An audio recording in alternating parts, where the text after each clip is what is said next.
Hey there, so in this video I just want to go through 5 simple tips to give your virtual assistants access to the different accounts associated with your business. If you've hired your first virtual assistant and you need to start giving them access to different platforms and accounts that you've got, you might have started running into a problem mentally of thinking, okay, I have to give them access to this, this, and this, but you're starting to get a little bit worried about your sensitive info and passwords and emails, and thinking that they may take off with your money or your accounts or change the logins and stuff like that. I totally get it because I went through the same process when I first started hiring VAs, and so I get it. It is a thing, and you're going to start somewhere by giving some small accesses.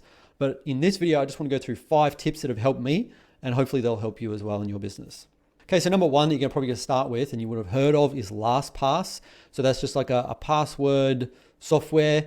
Basically, you can add your VA's email and you can give them access to whatever sort of login to a platform it is, and you can just choose that they don't see the password. So it's pretty straightforward. It's not too bad, and I would recommend starting with LastPass. I do find that it can be a little bit clunky at times. At times it doesn't work, and you sort of got to reset the password and sort of re-add the VA's email and that kind of thing. It does work though, and I would sort of recommend starting with LastPass for those kind of logins where you just have an email and a password. Okay, number 2 is have a separate email for that account that the VA cannot access that email. So let's take PayPal, for example. You can, to log into PayPal, you have an email and a password, and you can just make it so that you only have access to that email, but you give your VA that email and the password. They can just log in as per normal.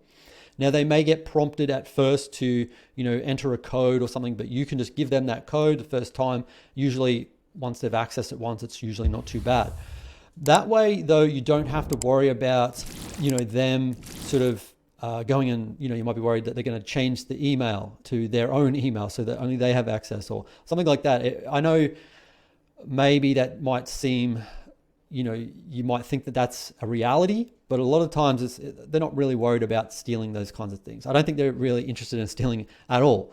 But it's most likely a worry of yours, and it was of mine. So the best thing I can sort of recommend is having a separate email they don't have access to, and that way, any notifications, any payments they do, you're scared that they're going to go do a payment to their own bank account.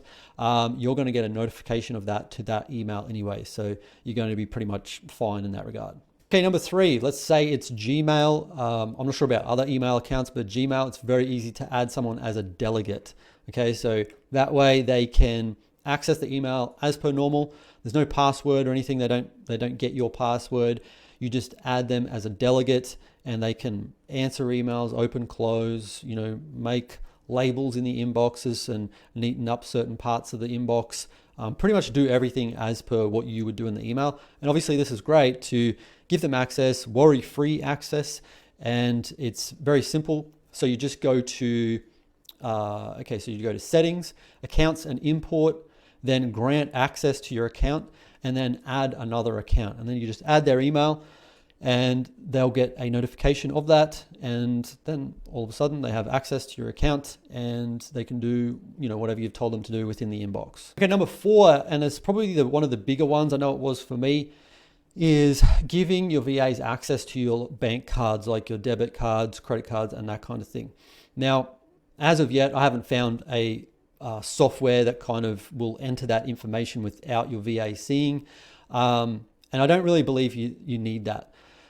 There's a few sort of ways around this. First of all, I would just recommend giving them the number, the number on the front, the 3-digit or 4-digit or whatever number it is on the back, and your expiry date. Give them the full access so they can go and do, like this is obviously if you need them to do purchases for you online. Now, this was probably one of the last stages of delegation that I did for my VAs, and it was kind of this big hump to get over for me mentally to give them access to it. But in all honesty, it was a great move because it saved me so much time in not having to go do purchase orders and stuff like that on websites and things like that. there's a couple of things that you can do to sort of, cover yourself as well. You can have a separate sort of sub account from your main account and just have that with like a floating amount of money that you know is enough for the VA to use each day or sort of each week. And that way they can never spend more than that. They can only obviously spend up to a certain limit, and it's kind of connected to your main account. And that way, you don't have to really worry about them spending too much money. Secondly, with that, you can also just have a daily limit set up that can be spent on the card. And that way, again, that not too much money is going to get spent. So overall on point number 4, I would just recommend giving them the full logins and setting up a few things like that. But also, if you've got a few other things that you can delegate to your VAs, start with all the other things that I mentioned before, logging into accounts and all these other bits and pieces, and leave the card, the payment type stuff, the stuff to do with money, leave that as one of your last resorts to give them and let them sort of gain your trust with the other bits and pieces. Number 5 is I recommend using some kind of IP software. And this is just a software to make it look like the user is in a certain place or country. And this is just to stop you receiving, notifications of, suspicious behavior or something like that because someone in another country is accessing your account. So with all my team, we use IP changing software, which is the one we use is IP Vanish, and it's pretty cheap. I think it's about $100 per year. And basically, you can just go in there and just choose your country. Then you can choose cities, and then there's multiple choices of a server location that you can choose.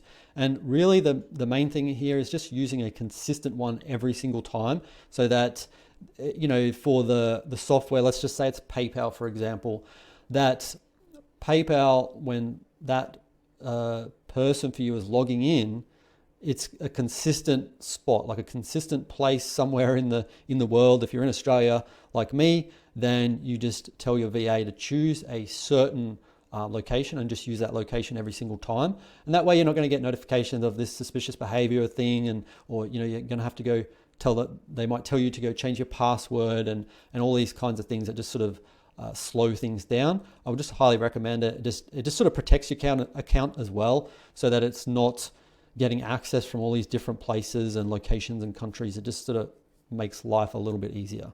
So that's it, my 5 simple tips. I hope they'll help in some way. Either way, the biggest thing here is going to be trust on your behalf. And look, in all seriousness, a VA, most likely, there's a very, very high chance they don't want to steal anything from you. They just want to be employed by you. And it's just all about trust and building that trust over time. And like I said, start with the smaller things that you're not as worried about, and then move up to the sort of more higher level things like giving away payment info cards and stuff like that. If you like that video, please give it a thumbs up, subscribe, and I'll see you in the next one.